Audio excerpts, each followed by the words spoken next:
دین اسلام کے بنیادی اصولوں میں اور اس کے حسین ترین تصورات میں جو انتہائی اہمیت رکھنے والے اس کے پہلو ہیں، ان میں ایک پہلو ہے دین میں حق گوئی کی اہمیت۔ اسلام سب سے زیادہ جس بات کا اپنے چاہنے اور ماننے والوں سے متقاضی ہوتا ہے وہ ہے حق گوئی۔ معاشرے کے اندر بگاڑ کو ختم کرنے کا ذریعہ حق گوئی ہے۔ اپنی تہذیب اور اپنی تعلیم و تربیت کے حوالے سے سوسائٹیز کی بنیاد کا سب سے بنیادی عنصر حق گوئی ہے،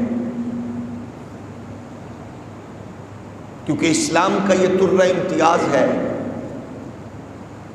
1.25 لاکھ یا کم و بیش انبیاء کرام کے مقدس خواص میں ان کی ذات اور شخصیت کا ایک حسین خاصہ حق گوئی رہا ہے۔ لہٰذا ہمارے پیارے آقا سید عالم صلی اللہ علیہ وآلہ وسلم اس بات میں، کیونکہ تمام انبیاء کے امام و مقتدا و پیشوا ہیں، تو ظاہر ہے آپ کی شریعت اور آپ کے دین میں اس کی اہمیت اور زیادہ نمایاں ہے۔ پھر معاشرے کے ہر فرد کے لیے ضروری ہے حق گوئی، لیکن کچھ ایسے شعبے ہیں کہ جن کو اس کی زیادہ ضرورت ہے۔ ان میں سب سے پہلا جو حق ہے وہ حق گوئی کا، وہ استاذ کا ہے۔ استاذ ہی سے ریلیٹڈ امام کا ہے، مبلغ کا ہے، یعنی جن کی باتوں کو اپنا پرایا سنتا ہے، تنقید کے لیے، تعلیم کے لیے، دونوں طرح سے اس کے لیے حق گوئی ضروری ہے۔ اولاد کی تربیت کے لیے ویسے ہر وقت، لیکن اولاد کی تربیت کے لیے اور ضروری ہے کہ والدین حق گو ہوں اور حق گوئی کا درس دیں۔ پھر معاشرے کے رہنما، تربیت اور تزکیہ سے تعلق رکھنے والے مشائخ، ظاہر ہے یہ علماء سے ہی ریلیٹڈ ہیں، تعلیم سے، تربیت سے، ان پر یہ ضروری ہے، کیونکہ جب آپ حق سے انحراف کریں گے یا گڈمڈ کریں گے یا چپ رہیں گے تو اس کا مطلب یہ ہے کہ آپ نے آنے والے وقتوں میں دین کی بنیادی عمارت کو کمزور کرنے کا آپ حصہ بن گئے۔ حق گوئی میں پرابلمز ہوتی ہیں، آپ کو تکالیف ہوگی، آپ کو آزمائشوں کا سامنا ہوگا، آپ کو لوگ کمزور کریں گے، ماریں گے، قید کریں گے، لیکن حق گوئی سے پیچھے ہٹنا یہ ایمان کو کمزور کرنے والی بات ہے۔ یہ درجہ ہے، اسی درجے میں، اسی کے لیے پھر کچھ کیٹیگریز ہیں۔ کچھ لوگ زبان سے، ہاتھ سے، پھر اس کے بعد حتیٰ کہ حق کے لیے جان تک کا نذرانہ پیش کر کے وہ حق سے پیچھے نہیں ہٹتے، اسی لیے پھر ان کے درجے بھی ہیں، شہادت کا درجہ اللہ نے دیا ہے ان کو۔ ہم اس تناظر میں دیکھتے ہیں کہ قرآن مجید نے متعدد مقامات پر ان اصولوں کو بیان کیا، اور جنہوں نے حق کو گڈمڈ کیا ان بد نصیب لوگوں کو بھی قرآن نے ان کی ذلت رسوائی کو بھی بیان کیا ہے۔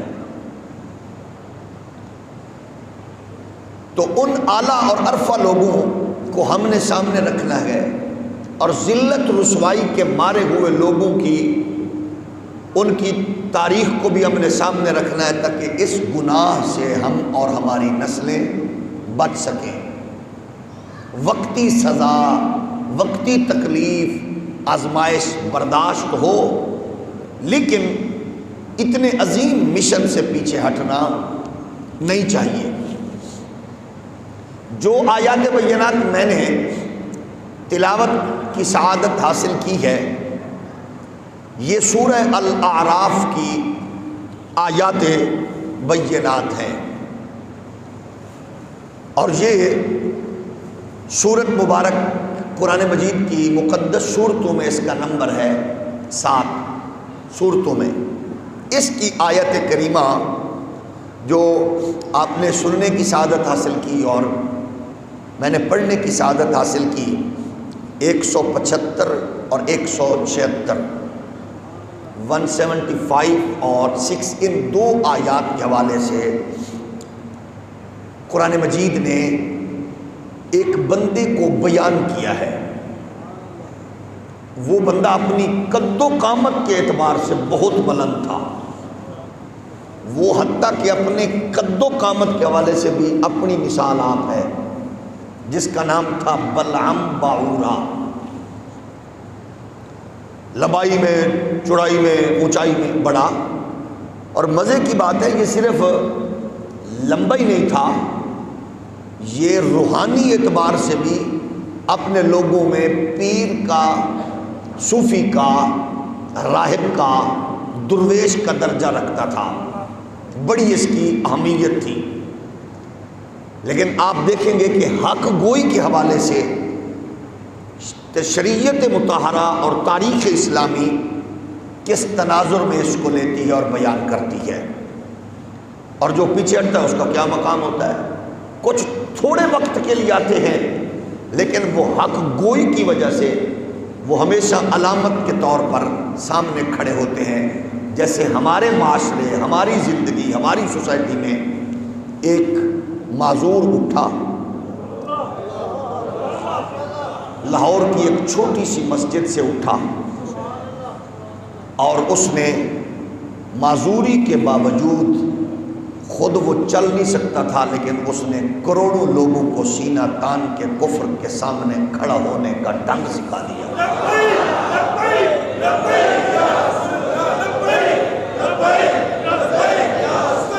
صلی اللہ علیہ وسلم۔ تو یہ ہے وہ، اب علم والے، تحقیق والے بہت سے لوگ تھے، دنیا بھری ہے اہل علم سے، محققین سے، لیکن وہ پیچھے چھوڑ گیا سب کو حق گوئی کی وجہ سے اور حق کا ساتھ دینے کی۔ آپ دیکھیں نا، قرآن مجید متعدد بار فرماتا ہے، فرمایا یا ایھا الذین آمنوا اتقوا اللہ وکونوا مع الصادقین۔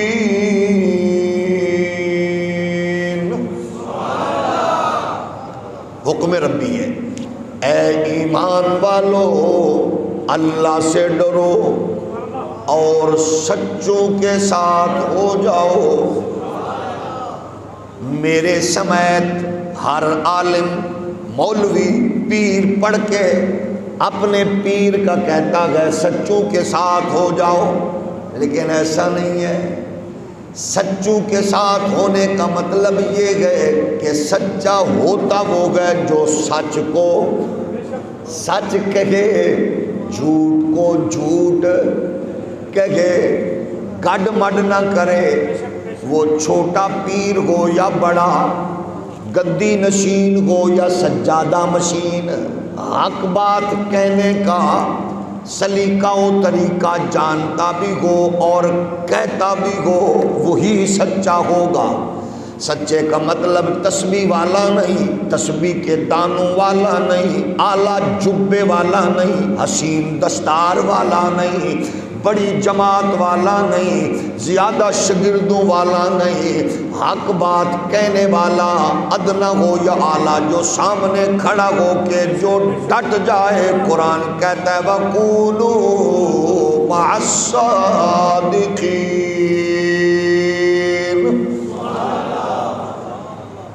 قرآن مجید فرقان حمید نے اسی لیے ارشاد فرمایا کیونکہ پھر ان میں علم والے لوگ، کیونکہ ان کو پتہ گئے سچ کا مطلب کیا گئے، سچ کی تصدیق کیا گئے، سچ کی تائید کیا گئے۔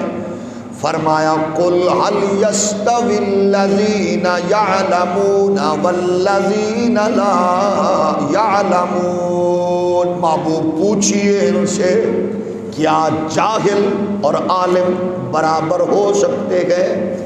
نہیں ہو سکتے، کیونکہ ان کو پتہ گئے، ان کی ذمہ داریاں گئے، ان کی ڈیوٹیز ہیں، وہ ان کو جانتے گئے۔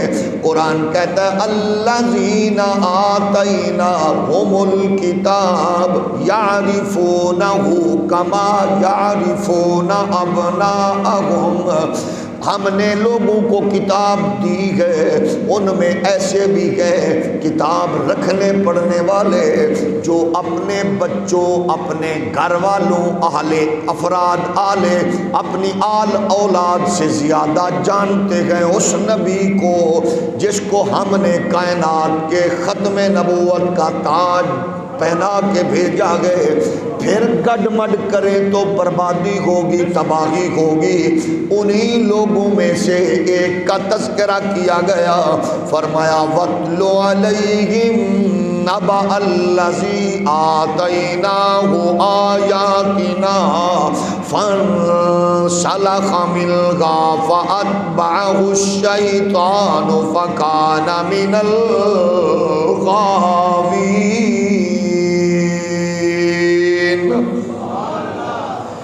ارشاد خداوندی ہے اور پڑھ کر سنائیے انہیں غال اس کا جسے ہم نے علم دیا اپنی آیتوں کا، اور وہ کترا کر کنی کر کے اس کو پشت کر کے اس سے روگردانی کر کے نکل گیا، ان سے تب پیچھے لگ گیا، اس کے شیطان تو ہو گیا فکان من الغاوین، وہ گمراہوں میں ہو گیا۔ ولو شئنا لرفعناہ بہا ولکنہ اخلد الی الارض واتبع هواه فمثله كمثل الكلب إن تحمل عليه يلهث أو تتركه يلهث ذلك مثل القوم الذين كذبوا بآياتنا فاقصص القصص لعلهم يتفكرون۔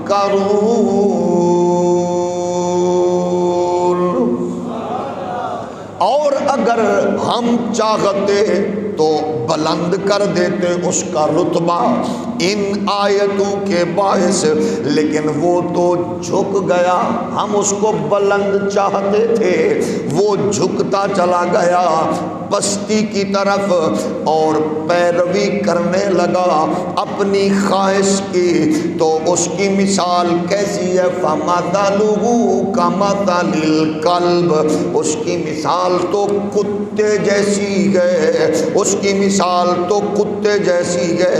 آگے قرآن نے کہا ان تحمل علیہ یلہث، اگر تو حملہ کرے اس پر تب بھی ہانپے، یعنی کتا بھی وہ جس کی ہر وقت زبان باہر نکلی ہو، یا پتہ چلے یہ گرمی سے نکلی ہے یا کاٹنے کے لیے نکلی ہے، ہانپتا ہوا زبان نکالتا ہوا کتا نظر آئے، فرمایا تو اسے چھوڑ دے تو تب بھی وہ ایسے کرے، تو اس کو ڈرائے تب بھی ایسے کرے، اس کا حال اس کتے جیسا ہے جس کی زبان باہر نکلی ہوئی ہے، ان لوگوں کا حال اسی طرح ہے جنہوں نے جھٹلایا ہماری آیتوں کو۔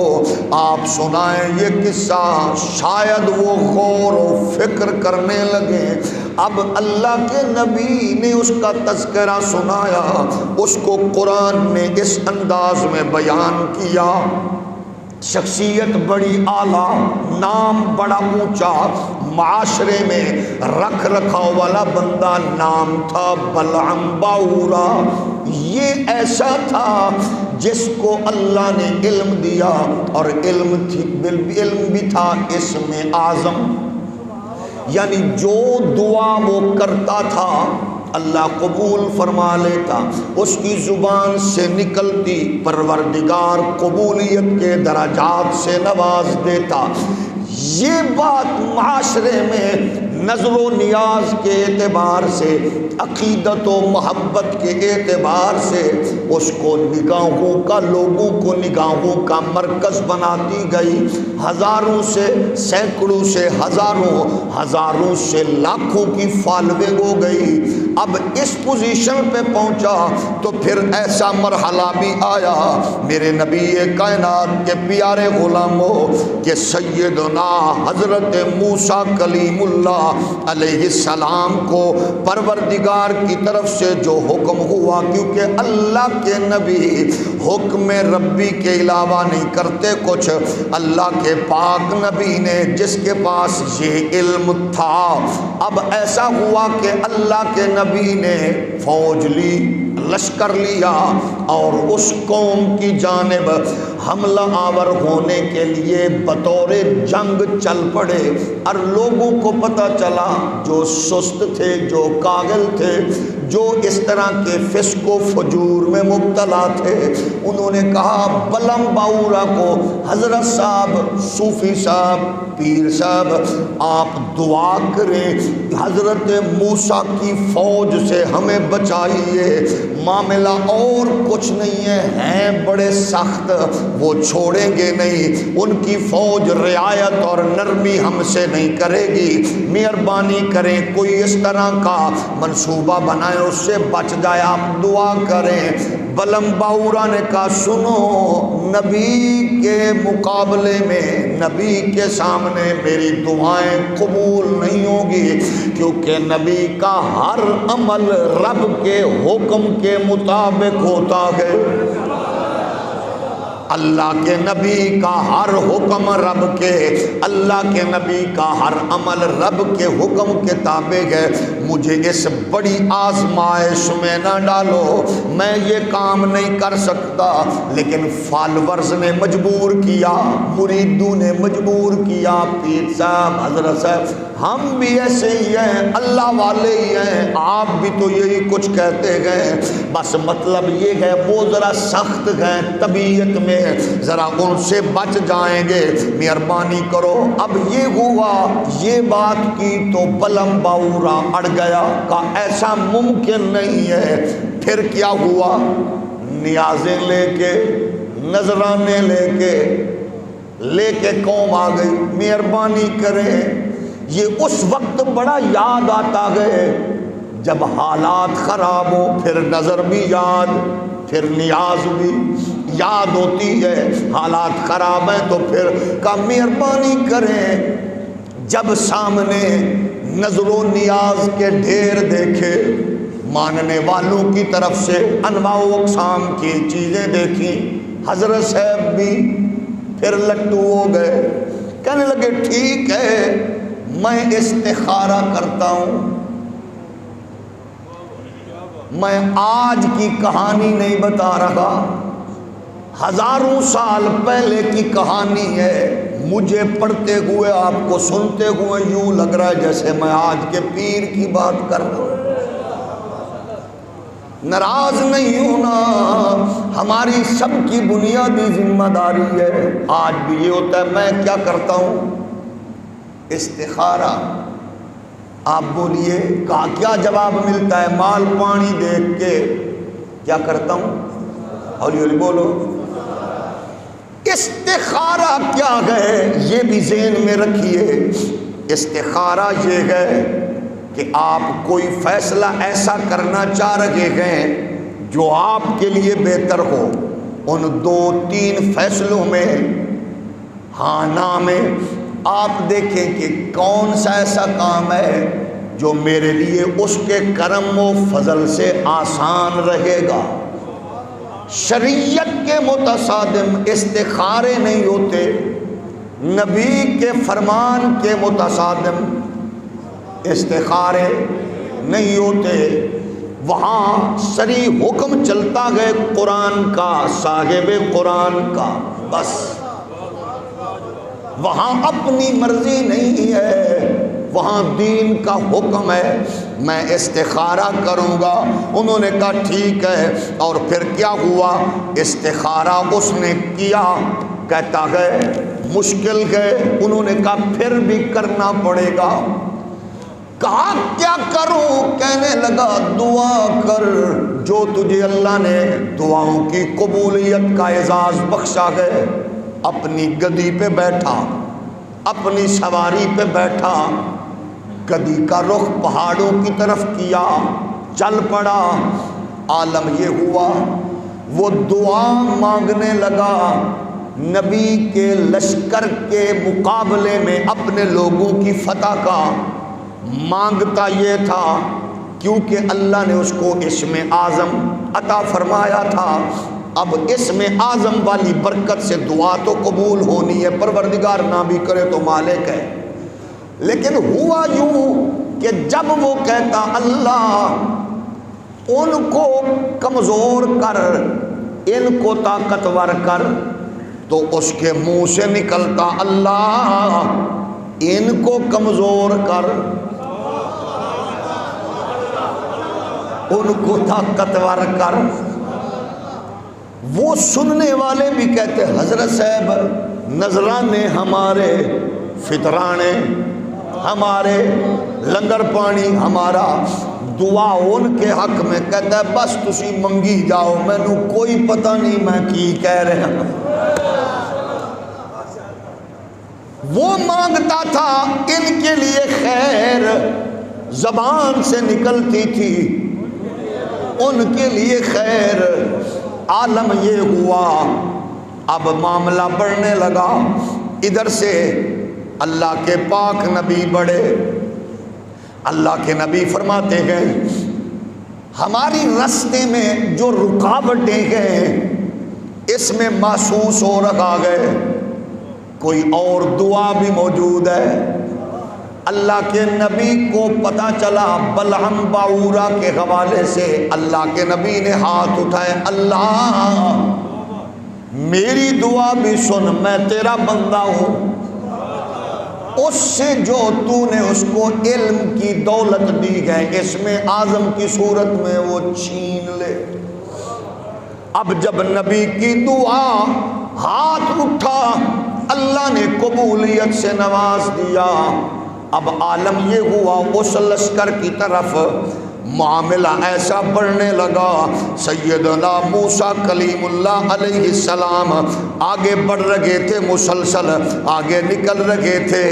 ادھر عالم یہ ہوا اس لشکر میں اللہ کریم نے نبی کے برکت سے جو اس کو وظیفہ تھا وہ چھینا گیا.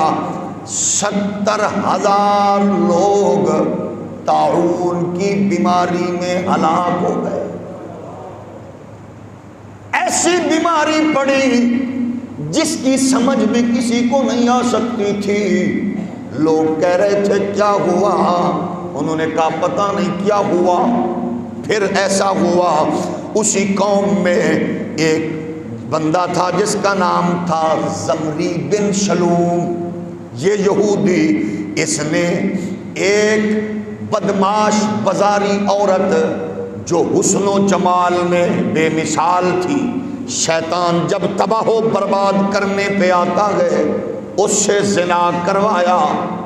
زنا کی وجہ سے یہ بدبختی ان کا حصہ بنی کہ وہ تباہی بربادی کے دہانے پہ اتر گئے. میرے نبی کائنات کے پیارے غلام ہو، اور پھر ہزاروں لوگ دگے تیگ ہو گئے۔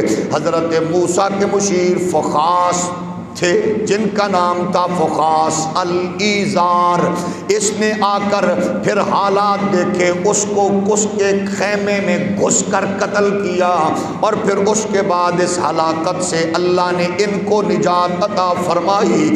گویا جب ذلت رسوائیاں انسانیت کا مقدر بننے لگتی ہیں تو پھر اہل علم یا خاموش ہوتے گئے یا ڈنڈی مارتے گئے۔ جب ڈنڈی ماریں گے اپنی جان بچا کے محل بنائیں گے، گھر بنائیں گے، حجرے پکے کریں گے، اپنے مریدوں کے مزاج کو، اپنی جماعتوں کے مزاج کو دیکھیں گے تو پھر عالم یہ ہوگا دین کمزور ہوگا، عقائد و نظریات مجروح ہوں گے، اور پھر اسلام کا حسن و جمال جو ہے وہ اس پر تقریباً کمزور کرنے کے مترادف ہوگا۔ لیکن اب ذرا آپ اپنے دین کے ان لوگوں کی مثال کو سامنے رکھیے، آپ کے لوگوں کا مزاج کیا ہے؟ حضرت ابو بکر گئے تو حق گوئی میں نمایاں نظر آئیں گے، حضرت عمر فاروق ہے تو حق گوئی میں نمایاں نظر آئیں گے، عثمان گئے تو حق گوئی میں نمایاں نظر آئیں گے، حضرت مولا علی گئے تو نمایاں نظر آئیں گے، حضرت حسن و حسین گئے تو جان تک کا نذرانہ پیش کر کے حق کی حفاظت کرتے نظر آئیں گے۔ آپ آگے چلیں گے، بلال حبشی چاہتے تو معاملہ گڈمڈ ہو سکتا تھا لیکن جان تک قربان کر دی گئے، معاملے کو کمزور نہیں کیا۔ آگے چلے آئیں، آپ کو حضرت امام اعظم ابو حنیفہ وقت کے حکمرانوں نے کیا کیا آفرز نہیں کی گئے، لیکن امام اعظم کو مارا گیا، امام اعظم کو ستایا گیا، امام اعظم کو قید و بند کی صعوبت سے دوچار کیا گیا۔ خلیفہ منصور نے کیا کیا دکھ اذیتیں نہیں دی، وہ چاہتا یہ تھا امام صاحب آپ میرے چیف جسٹس بن جائیں، قاضی القضاء بن جائیں۔ آپ نے فرمایا میں فیصلہ ایسا کروں گا، مجھے لٹکا دے تب بھی کروں گا، جو حق ہوگا وہ تیرے خلاف بھی ہو۔ کہتا ہے مجھے پھر بھی قبول ہے۔ فرمایا میں رعایت نہیں دوں گا، پھر بھی قبول ہے۔ فرمایا میں ایسا پھر بھی نہیں کر سکتا۔ مارا گیا، کوڑے مارے گئے، حتیٰ کہ 30 کوڑے امام اعظم کو مارے گئے۔ پھر کسی نے کہا ظالم تو نے کیا کیا ہے؟ کہنے لگا اچھا 1,000 ان کوڑوں کے بدلے نذرانہ امام صاحب کو پیش کر دو۔ آپ نے فرمایا میری طرف لانے کی ضرورت نہیں ہے، لوگوں میں خیرات کر دو، تیری پیسے کو، تیری مال کو، تیری جناب والا جائیداد کو میں ہاتھ لگانا مناسب نہیں سمجھتا۔ امام اعظم پر تشدد اور ظلم پر تاریخ گواہ ہے، حتیٰ کہ قید و بند کی صعوبتوں میں جاں بحق ہو گئے۔ امام احمد ابن حنبل کو دیکھیے، جو مسئلہ آپ نے ایک بار ارشاد فرمایا خلق قرآن، مخلوق قرآن کے حوالے سے، کہ خلق قرآن کے حوالے سے کہ قرآن کی بات چلی، آپ نے فرمایا یہ اللہ کا کلام ہے۔ اس پہ بحث ہونے لگی، ایک بڑا طبقہ دوسری جانب بھی تھا جن کے سامنے حاکم کا ظلم تھا، حاکم کا ڈنڈا تھا، حاکم کی پاور تھی، لیکن امام احمد ابن حنبل تنے تنہا اکیلے کھڑے تھے۔ مارا گیا، کوڑے مارے گئے، تشدد کیا گیا، ہاتھی کو مارے جاتے تو وہ نہ بچتا، لیکن ہر کوڑا کھا کے وہ کہتے اللہ تیرا شکر ہے میں نے دین اسلام کی حفاظت تیری توفیق سے کی گئے۔ عالم یہ تھا امام احمد ابن حنبل اس قید و بند کی صحبت کے دوران ایک نامی گرامی ڈاکو کا آپ سے جناب والا پالا پڑا، بات چیت ہوئی، کہنے لگا امام صاحب میں بڑا کریمینل بندہ ہوں، مجھ پہ تشدد کر کے جرم منوانے کی کوشش کی گئی ہے لیکن میں نے مانا نہیں ہے، مجھے پتا تھا میں نے کیا، دنیا نہیں منوا سکی، میں تجھے ہاتھ جوڑ کے کہوں گا او امام احمد ابن حنبل، کیونکہ تجھ پہ ذمہ داری امت کی ہے، نبی کی حدیث کی ہے، محمد کی شریعت کی ہے، رسول اللہ کی جناب والا اطاعت کی گئے، اسلام کے اس تصور کی گئے بس مہربانی کری، اگر مار پیٹ پڑے، اگر تشدد ہو، بس سب کچھ برداشت کرنا، لچک نہ لینا، کیونکہ میں دیکھتا ہوں کہ اب دین کی عظمت اور رفعت تیرے وجود کے ساتھ جڑی ہوئی نظر آتی ہے۔ یعنی اہل علم کا جو مزاج اور قد و قامت ہوتی ہے وہ لچک نہیں لیتے، یہ بھی جائز ہے، یہ بھی جائز ہے، چلو یہ بھی ٹھیک ہے، ایسا نہیں ویسا ٹھیک ہے۔ جس نے ایسا کیا وہ ملا ہے، برباد ہو گیا، وہ پیر تھا تباہ ہو گیا، وہ آستانے کا گدی نشین تھا ذلیل ہو کے مرا، وہ دانشور بنا تو اجڑ کے مرا، وہ اکبر کو گمراہ کرنے والا ابو الفضل یا فیضی تھا تو گمراہ ہو کے مرا، وہ دور حاضر میں مشرف کو سپورٹ کرنے والا اور عصر حاضر کے حکمرانوں کو سپورٹ کرنے والا دنیا چینل کا جاوید غامدی ہوگا تو ہلاکت و بربادی مقدر بنے گی، کیونکہ جب معاملہ دین کا آتا ہے پھر میری تیری نہیں چلتی، پھر اللہ کے نبی محمد عربی کی چلتی ہے، رسول اللہ کی شریعت کی چلتی ہے۔ پھر مشکلیں ہو تو ڈٹ جاؤ، مصیبتیں ہو تو ڈٹ جاؤ، آزمائشیں ہو تو ڈٹ جاؤ۔ اس کی وجہ یہ ہے جس طرح آپ لوگ بزنس تجارت میں چھان بین کرتے ہیں، محمد عربی کے محراب و منبر کے وارث کا کام ہے جس کو حق سمجھے اس پر پوری دیانتداری سے پہرا دے، جس کو حق نہ سمجھے اس پہ اس کی بات اور ہے۔ لیکن نبی یہ کائنات کے غلاموں، احمد ابن حنبل کو دیکھو آپ کے امام، امام شافعی کو دیکھو آپ کے بزرگ، امام مالک کو دیکھو آپ کے بزرگ ہیں۔ آگے چلیں گے حضرت غوث اعظم جیلانی، عبد القادر جیلانی پاک ہیں جنہوں نے حق کے حوالے سے کبھی کمپرومائز نہیں کیا، امام ربانی مجدد الف ثانی گئے جنہوں نے کبھی کمپرومائز نہیں کیا۔ آج اس معاشرے میں پھر ضرورت ہے ایسے افراد کی، جب بات دین کی آئے، جب بات قرآن کی آئے، شریعت کی آئے تو ڈٹ جائیں۔ انہی افراد میں، امت کے اعلیٰ لوگوں میں ایک فرد ہے جس کا نام ہے اعلیٰ حضرت امام اہل سنت الشاہ امام احمد رضا۔ ایسی شخصیتیں امام احمد رضا کو لوگوں نے جتنا پڑھا گئے، آپ کی شاعری بے مثال ہے، آپ کا ادب بے مثال ہے، تعظیم و تکریم اسلام میں اعلیٰ، تعظیم مصطفیٰ میں اعلیٰ، تعظیم انبیاء میں اعلیٰ، تفسیر میں اعلیٰ، حدیث میں اعلیٰ، اور شریعت اسلامیہ کے تمام فقہی جزیات میں اعلیٰ و عرفہ۔ لیکن امام احمد رضا کی ایک کوالٹی جو خوبصورت کوالٹی میرے نزدیک سب سے نمایاں ہے وہ ہے امام احمد رضا کی حق گوئی۔ جب معاملہ شریعت کا آیا وہ سامنے ڈٹ گیا، اس نے کہا اب معاملہ میرا نہیں ہے، قرآن و حدیث کا ہے۔ لا تجد قوما یؤمنون باللہ والیوم الآخر یوادون من حاد اللہ ورسولہ ولو کانوا آباءہم او ابناءہم او اخوانہم او عشیرتہم اولئک کتب فی قلوبہم الایمان۔ لوگوں نے کہا آپ نرمی نہیں رکھتے، آپ ان سے محبت چلو نہ کریں، بات کر لیں، بیٹھ جائیں۔ فرمایا تمہیں پتہ نہیں ہے میں اس ابو بکر کو ماننے والا ہوں جس نے بیٹے کو کہا تھا اگر تو میری تلوار کی زد میں آتا میں گردن اتار دیتا۔ میں اس عمر کا ماننے والا ہوں جس نے کہا تھا ہمارے رشتہ دار ہمارے حوالے کرو، ہم کاٹ کے بتائیں گے، ہمیں رشتہ دار عزیز نہیں ہے، ختم نبوت کے تاجدار عزیز ہے۔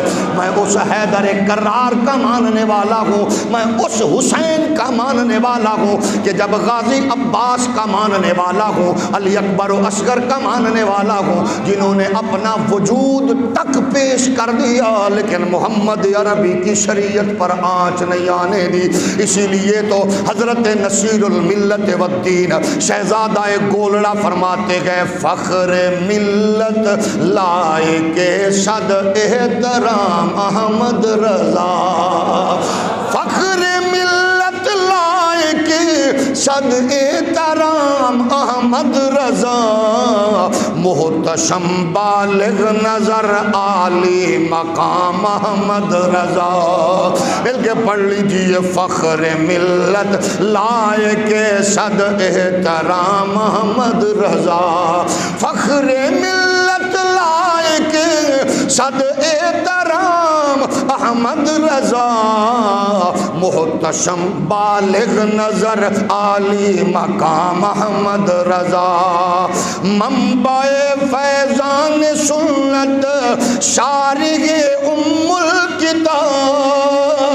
منبع فیضان سنت شارح ام الکتاب، نازش اسلاف و آباء اعظام احمد رضا، فخر ملت لائق صد احترام احمد رضا، مجتہد مفتی مدرس دیدور شاعر ادیب، مجتہد مفتی مدرس دیدور شاعر ادیب،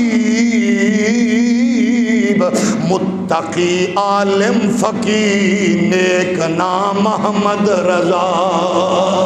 مل کے پڑھ لیجیے، فخر ملت لائق صد احترام احمد رضا۔ جس کو توفیق نہ ہو نہ پڑھے کوئی بات نہیں، جو عقیدت والے ہیں وہ ضرور پڑھ لیں، فخر ملت لائق صد احترام، اور محبت سے بولیے، فخر ملت لائق صد احترام احمد رضا، فخر ملت لائق صد، چھا گیا تیرا سلام جان رحمت ہر طرف،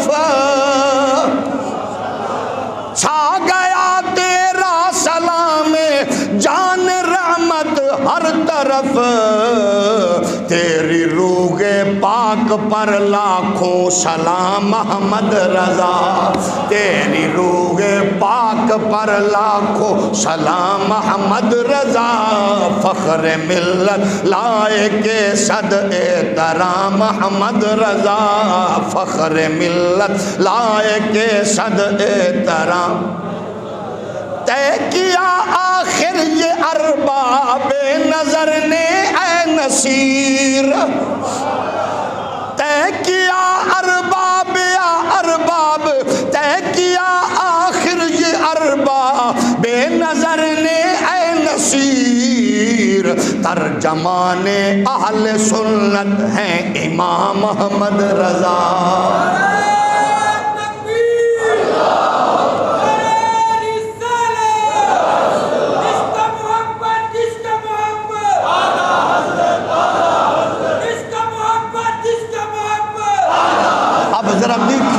احمد رضا کی حق گوئی یہ گھر سے بچپن سے ملتی ہے۔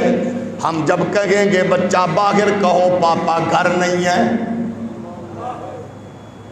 یہاں سے آغاز ہوتا گئے کہ ہم کیا تربیت کر رہے گئے۔ جب ہم اپنے گھر میں بچوں کو پیار کے تصور میں رکھ کر شریعت کے اصولوں سے آشنا نہیں کریں گے تو پھر بچے بڑے ہو کر مولوی بھی بنیں گے تو ڈنڈی ماریں گے، پیر بھی بنیں گے تو ڈنڈی ماریں گے۔ احمد رضا کی گھر کی تربیت کے انداز کو دیکھیے، حق گوئی کا مزاج کیا گیا۔ ابھی چند ہی دن ہوئے استاد سے پڑھتے ہوئے، ایک بچے نے آ کے کہا السلام علیکم، آگے سے ٹیچر نے کہا جیتے رہو۔ آج یہ الفاظ ہمارے معاشرے میں بھی رائج ہو رہے گئے، جیتے رہو۔ فاضل بریلوی ابھی بچہ گئے، کھڑا ہو گیا، استاد جی ادب سے ایک بات عرض کرو، یہ جیتے رہو کیا گئے؟ اینے نہیں مجدد بنتے، اینے نہیں بنتے، مجدد بننے والے بچپن سے ایسا مزاج۔ استاد جی یہ کیا ہے؟ جیتے رہو۔ آپ نے فرمایا، استاد جی کہہ رہے تھے جی بیٹے، فرمایا استاد جی جواب بنتا ہے وعلیکم السلام۔ اب استاذ کے شاگرد بھی دیکھ رہے گئے، مسکرا کے فرمانے لگے استاذی، استاد کہنے لگے بچوں جو شاہ نقی علی خان اور رضا علی خان کے گھر کا فرد ہوتا ہے وہ بچہ بھی ہو تو ایسے ہوتا ہے۔ یہ ہے وہ تصور جو گھر سے آپ کو ملتا ہوا نظر آتا ہے۔ اب جب زندگی کی اگلی بہار 17 18 19 سال کے اس دائرے میں داخل ہوئے تو عالم یہ تھا 13 سال کی عمر میں علوم دینیہ کی دستار سر پہ سجا دی گئی، 6 سال کی عمر میں عربی میں خطاب کرنے کا اعزاز ملا۔ یعنی اللہ کی جو عنایات ہیں وہ ایسی ہیں۔ اب ایک رامپور سے فتویٰ آیا، نواب آف رامپور اس وقت کے نواب بھی سمجھدار اور پڑھے لکھے تھے، انہوں نے ایک فتویٰ تحریر کروایا اور کیا، اس پر علماء نے تائید کر دی یہ مسئلہ ٹھیک ہے۔ اب انہوں نے مسئلے کی تائید و تصدیق کے لیے کہا بریلی میں شاہ نقی علی خان کا بڑا مقام ہے، اس سے بھی تائید کروا کے لے کے آؤ۔ مسئلہ مولانا نقی علی خان صاحب کے پاس آیا، آپ نے فرمایا اس کا جواب اندر نوجوان مولانا احمد رضا بیٹھے ہیں، لکھ لے۔ اعلیٰ حضرت فاضل بریلوی نے فتویٰ دیکھا، فرمایا یہ تو جواب ہی غلط ہے۔ آپ نے اپنا جواب تحریر کیا، جواب دے کے بھیجا، لے جانے والے نے باغر بابا جان کو چیک کرایا، انہوں نے تصدیق کر دی۔ یہ فتویٰ رامپور میں پہنچا، رامپور میں پھر یہ فتویٰ دیکھا گیا اور پھر اس فتوے کے لیے انہوں نے پھر کہا ایسا کرو، علماء کرام کو بلایا، علماء کرام تشریف لائے۔ نواب آف رامپور نے اس علاقے کے بڑے عالم تھے مولانا ارشاد حسین، ان کو کہا فتویٰ پڑھو، فتویٰ پڑھا گیا، انہوں نے کہا بالکل ٹھیک ہے۔ اب انہوں نے کہا جو آپ کا فتویٰ تھا وہ بالکل اور ہے، یہ اور ہے۔ تو وہ نواب آف رامپور کہنے لگے مسئلہ یہ تھا کہ جب میں نے لکھا میرے نام عہدہ منصب مقام کی وجہ سے علماء تائید کرتے گئے، اب جب احمد رضا کو یہ فتویٰ پہنچا گئے انہوں نے اس کے حقیقت کا جواب دیا گئے، اس نے میرے عہدے اور مرتبے اور منصب کو سامنے نہیں رکھا بلکہ محمد کی شریعت کو سامنے رکھا۔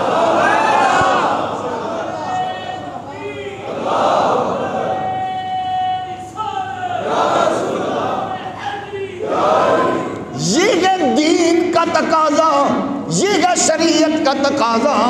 جب روح گردانی کریں گے تو قرآن کہتا ہے یاد رکھو فَمَثَلُهُ كَمَثَلِ الْكَلْبِ، او کتے کی طرح نہ بنو بلکہ التحمل علیہ یلحس او تترکہ یلحس۔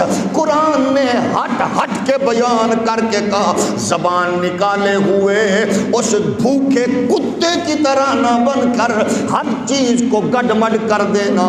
اوے اہل علم محراب کے منبر کے وارث ہو، تمہاری ڈیوٹیاں ذمہ داریاں ہیں، جب معاملہ شریعت کا دین کا آ جائے پھر سامنے ڈٹ جانا ہے، یہ نہیں دیکھنا کون راضی ہوگا کون ناراض ہوگا، کون خوش ہوگا کون نہ خوش ہوگا۔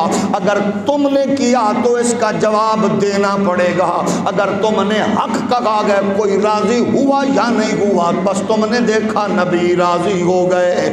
جب ڈٹ جاؤ گے کھڑے ہو جاؤ گے پھر خیر بھی برکت بھی پاؤ گے۔ اب جب مولانا کا نام سنا نواب آف رامپور نے کہنے لگا یار میری خواہش ہے اس مولوی سے ملوں ضرور، اس سے عالم کی زیارت ضرور کرے۔ تو پھر ایسا ہوا شیخ فضل حسین جو اعلیٰ حضرت کے سسر تھے، یہ ان کے ہاں ملازمت بھی کرتے تھے، نواب آف رامپور کے ہاں ان کا مقام بھی تھا، انہوں نے دعوت کی اور اعلیٰ حضرت گئے تو نواب آف رامپور نے دیکھا دبلا پتلا 20 سال کا نوجوان کا یہ ہے مولانا احمد رضا۔ نواب آف رامپور نے اپنے اس خوبصورت ڈرائنگ روم میں جو چاندی کی کرسی رکھی تھی اس پہ کہا آپ تشریف رکھیے۔ فاضل بریلوی فرمانے لگے چاندی تو جائز نہیں ہے،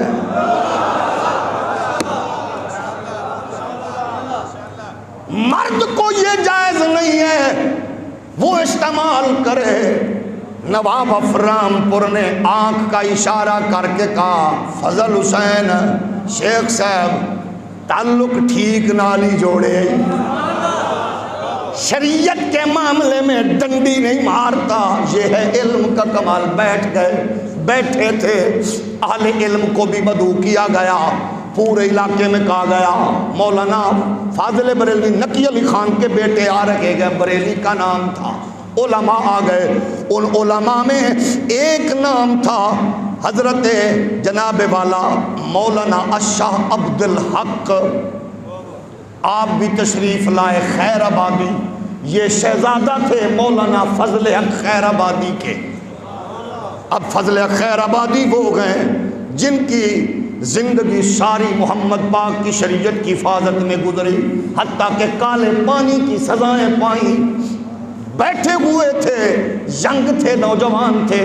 فاضل بریلوی مولانا فضل حق خیر آبادی کے لخت جگر مولانا عبد الحق فرمانے لگے نوجوان سنائیں کیا کر رکھے گئے، کیا کیا پڑھا گئے؟ آپ نے فرمایا میں نے الحمدللہ علوم دینیہ مکمل کیے گئے۔ اچھا کہنے لگے اچھا منطق کی، اب یہ مولویوں کی ٹرمز ہوتی ہیں نا، اصطلاحیں، اچھا ماشاءاللہ یہ بتائیے آپ نے منطق کی کون کون سی کتاب پڑھی؟ فاضل بریلوی فرمانے لگے میں نے الحمدللہ۔ کہنے لگے اچھا قاضی مبارک پڑھی ہے آپ نے؟ آپ نے فرمایا الحمدللہ میں نے قاضی مبارک پڑھی ہے۔ آگے کہنے لگے، انہوں نے کہا اچھا ماشاءاللہ، تو اب قاضی مبارک سے پہلے ہوتی ہے منطق کی کتاب چھوٹی کلاسز میں شرح تہذیب۔ کہنے لگے اچھا اچھا ماشاءاللہ، تو شرح تہذیب بھی پڑھی ہے؟ فاضل بریلوی فرمانے لگے کیا آپ کے ہاں قاضی مبارک کے بعد شرح تہذیب پڑھاتے ہیں؟ کہنے لگے نہیں پہلے پڑھاتے ہیں۔ تو فرمایا الحمدللہ یہ ساری کتابیں صرف پڑھی نہیں ہے، فقیر کو ساری از اول تا آخر یاد بھی ہے۔ یعنی یہ جو حق گوئی ہے اس میں ذرا برابر بھی لچک نہ آئے، اور جو جھکے نہ، جو رکے نہ، اس کو کہتے گئے احمد رضا فاضل بریلوی۔ اللہ نے جس کو یہ صلاحیت عطا فرمائی۔ اب بہت سے ہمارے لوگ کہتے گئے احمد رضا بڑا شدت پسند تھا۔ میں نے کہا نانا ایسے نہ کہو، شدت پسند اس کے لیے ہے جو نبی کا نہیں ہے، جو نبی کا گئے احمد رضا تو اس کا نوکر بن کے نظر آتا ہے۔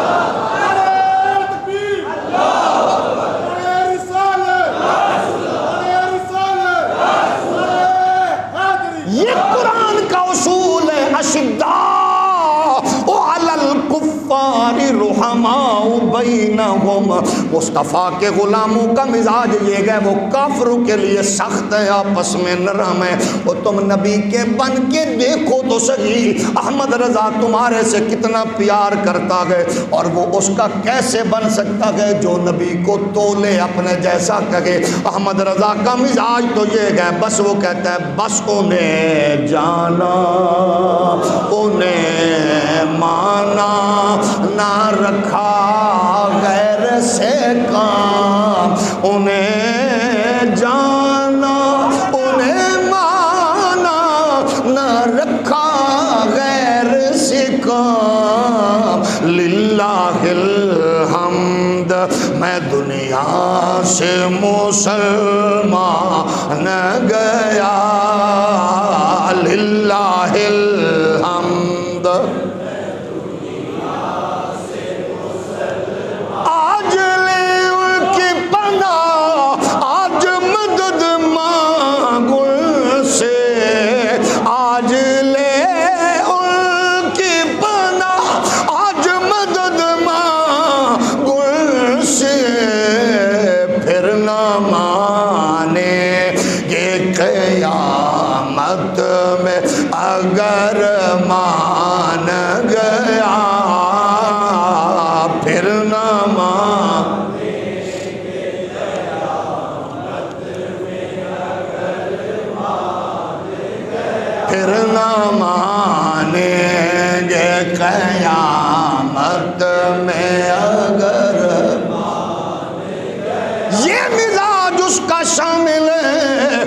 جیتا بھی نبی کے لیے گئے، مرتا بھی نبی کے لیے گئے۔ لوگوں نے خط لکھے تو گالیاں لکھی، اور مولانا کہتے گئے لوگ آپ کو گالیاں دے رہے، فرمایا پریشان نہ ہو، جتنی دیر تک مجھے گالیاں دیتا رہا نبی کی گستاخی سے تو بچا رہا، بس چھوڑ انہیں مانا، انہیں جانا نہ رکھا غیر سے کام، للہ الحمد میں دنیا سے۔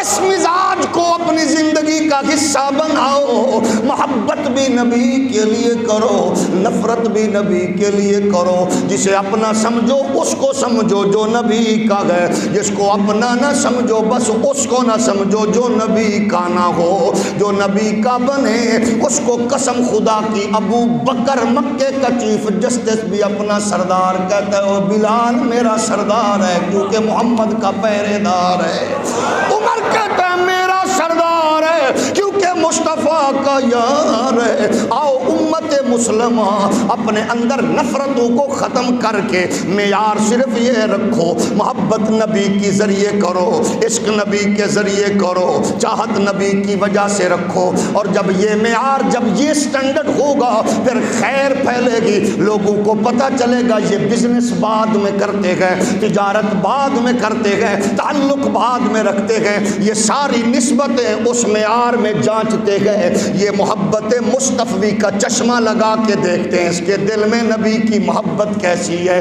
اس کے دل میں نبی کا پیار کیسا ہے۔ اسلام کی تار، اسلام کا کنیکشن یہی بتاتا ہے کہ بندہ مشرقی ہو یا مغربی ہو، بندہ کہیں کا بھی ہو، آپ اس کو دیکھیں وہ نبی سے پیار کرنے والا ہے، جو تیرے نبی کا غلام بن جائے اس سے تعلق جوڑ لے، جو نبی سے ہٹ جائے اس کو اپنا تعلق توڑ دے۔ احمد رضا کی حق گوئی کا مزاج ذرا چیک کیجئے، مزاج دیکھیے، اندر نبی کی محبت اور عشق کا عالم کیا ہے۔ بریلی شریف میں ایک مجذوب تھا، صوفی تھا، اس کا نام تھا شاہ دھوکا سرکار، عجیب الفکر بندہ تھا، ملامتی صوفی تھا، اور ایک بار اعلیٰ حضرت فاضل بریلوی کے پاس آیا، ہر وقت جذب کی کیفیت جاری رہتی، کہتا ہے مولوی صاحب، فرمایا جی، کہتا ہے نبی کی حکومت، ہمارے نبی کی حکومت زمین پر تو نظر آ رہی ہے، آسمان پر نظر نہیں آ رہی۔ صوفیوں کا مزاج بھی عجیب ہوتا ہے۔ مولانا صاحب بتاؤ، ہمارے نبی کی حکومت زمین پر تو نظر آ رہی ہے، آسمان پر نظر نہیں آ رہی۔ فاضل بریلوی جلال میں آ گئے، فرمایا بابا سن، تو کہتا نبی کی حکومت زمین پر ہے آسمان پر نہیں ہے، فرمایا یہ بات سن لے، میرے نبی کی حکومت جس طرح زمین پر ہے اسی طرح آسمان پر بھی ہے، کوئی برگ و شجر، کوئی خشک و تر، کوئی زیر و زبر، کوئی جن و بشر ہے ہی نہیں جس پر میرے نبی کی حکومت کا تصور نہ ہو۔ وہ کہنے لگا مجھے تو نظر نہیں آ رہی، فرمایا نظریں ٹھیک کر بابا، مصطفیٰ کی حکومت ہر طرف ہے، ہوگی وہ تینوں کیا پتا نبی کی حکومت کیا گئے ہر طرف ہے۔ اب یہ کہا، یہ سن کر بابا تھوڑا بڑبڑاتا ہوا چلا گیا، تھوڑی دیر ہوئی، اعلیٰ حضرت کے لخت جگر مصطفیٰ رضا چھت پہ کھیل رہے تھے، نیچے گرے، بیبیاں آپ کو پتہ ہے بیبیوں کا مزاج، وہ کہنے لگی بابے نو ناراض کیتا جے بچہ ڈگ پیا جے، شریعت شریعت ہے۔ احمد رضا فرماتے ہیں پہلی بات تو یہ ہے جاؤ مصطفیٰ رضا کو اٹھاؤ، اس کو چوٹ نہیں لگی ہوگی، اور دوسری بات سن لو، میرا ایک بیٹا کیا قسم ہے اللہ کی، میرے 100 بیٹے بھی ہو اور میں محمد کی عزت پہ قربان کرتا چلا جاؤں۔ کوئی یہ کیوں کہے مجذوب ہو تو کر رہے، صوفی ہو تو کر رہے، مولوی ہو تو کر رہے، یہ کہے احمد رضا کو پتہ نہیں ہے میں اس کو پیار کروں گا، وہ کہے نبی کی حکومت نہیں ہے میں بچے قربان کر سکتا ہوں، یہ جملے سن نہیں سکتا۔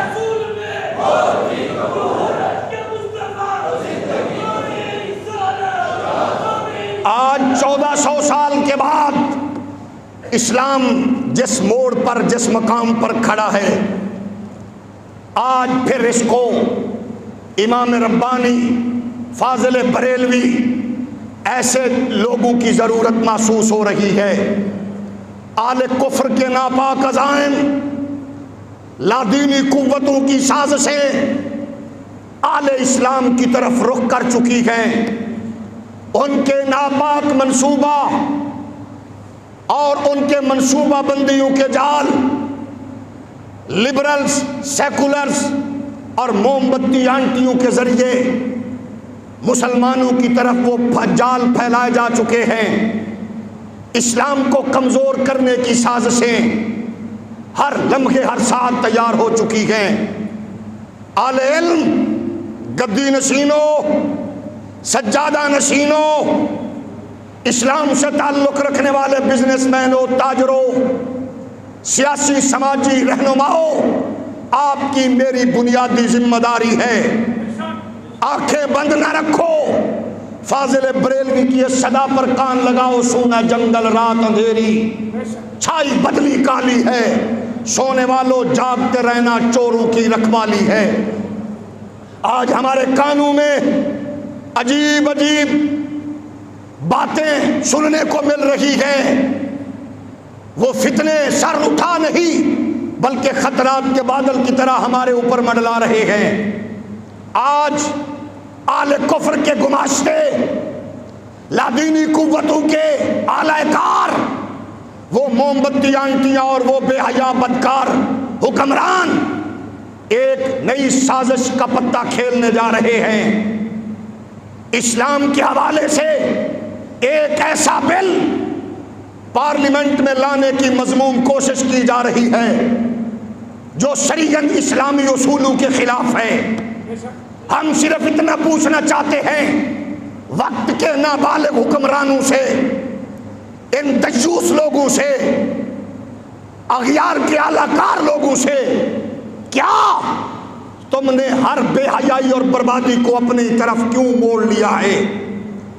آسیہ ملونہ کا دبا ابھی تمہارے چہرے پر لگا تھا کہ تم نے ایک قادیانی کو مشیر رکھا، وہ بھی داغ دھلا نہیں تھا کہ تم نے رسول اللہ کی عزت و ناموس کے پہرے داروں کو پابند سلاسل کیا۔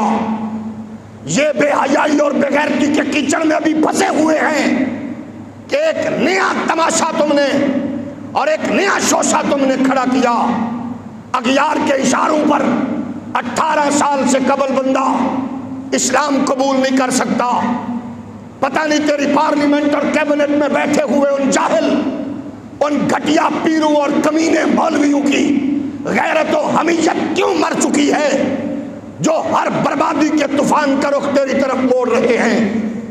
ہم نہیں کہتے کہ تو مفتی منیب الرحمان جیسے زیرک لوگوں سے مشاورت کر، ہم نہیں کہتے محراب و منبر کے ورثاء سے تو مشاورت کر، لیکن خدا را ہر بے حیائی اور بے غیرتی کو اپنی طرف موڑنے کی کوشش نہ کر۔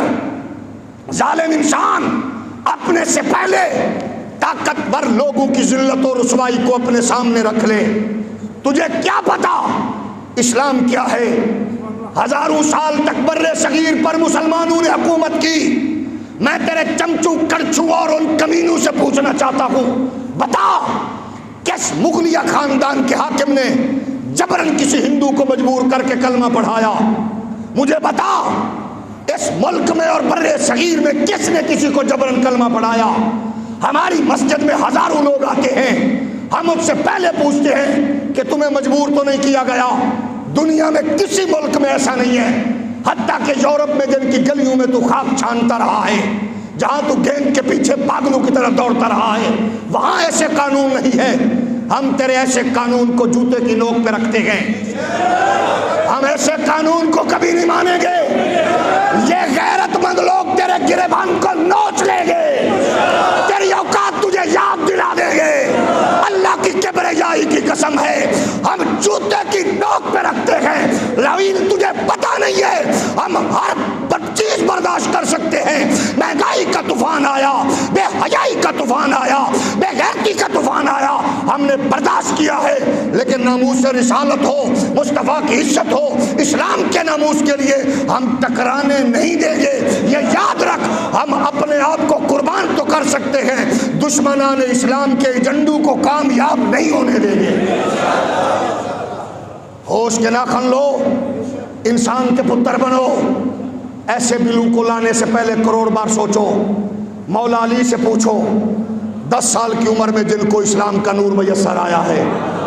عمیر سے پوچھو, سعد سے پوچھو, مصعب سے پوچھو, محمد کے غلاموں سے پوچھو, زید بن ثابت سے پوچھو. تیری بلا جانے, تو کہتا تھا میں ابا کے ساتھ جمعہ پڑھنے جاتا تھا, میرا ایمان نہیں ہوتا تھا, یقین نہیں ہوتا تھا. اور کھلاڑی کو کیا پتا دین کیا ہے, اناڑی کو کیا پتا شریعت کیا ہے. تو جاہل تھا ہی صحیح, اور تیری تو کیبنٹ میں بھی سارے جاہل بیٹھے ہوئے گئے. ہوش کے ناخن لو, ہم تیرے اس بل کو رد کرتے ہیں. ہم تیری ہر اس خواہش کو کبھی انشاءاللہ پایا تکمیل تک نہیں پہنچنے دیں گے. یہ محمد عربی کے غلام, ہماری پارٹیاں سیاست الگ الگ ضرور, لیکن اس ملک میں, کیونکہ یہ ملک تیری اماں کے جہیز میں نہیں آیا, یہ تیرے بابا کی جگیر نہیں ہے, یہ میرے جماعت علی نے قائد اعظم کے کندھے پہ ہاتھ رکھ کے محمد عربی کی عزت کے لیے قائم کیا ہے. ہمارا وقت کے جاہل حکمرانوں سے مطالبہ ہے, اس طرح کی بے حیائی اور بدبختی سے بچے رہیں. یہ ذرا کیمرے دائیں بائیں ضرور پھرائیں. جس کا ہاتھ نیچے ہو اللہ اس کو بھی دین کی سمجھ عطا فرمائے. ہم یہ مطالبہ کرتے ہیں پرزور, اس گھٹیا بل کو ہم ٹھکراتے ہیں, رد کرتے ہیں. اس طرح کی سوچ رکھنے والوں کو رد کرتے ہیں. ہم تیری اس فکر کو پاؤں کی ٹھوکر میں رونتے ہیں. یہ نہ سمجھ کہ رضوی صاحب چلا گیا, رضوی صاحب چلے گئے ہیں, لیکن محمد کے ہر غلام کو مصطفیٰ کی محبت کا کنیکشن دے گئے. جزاکم اللہ خیرا.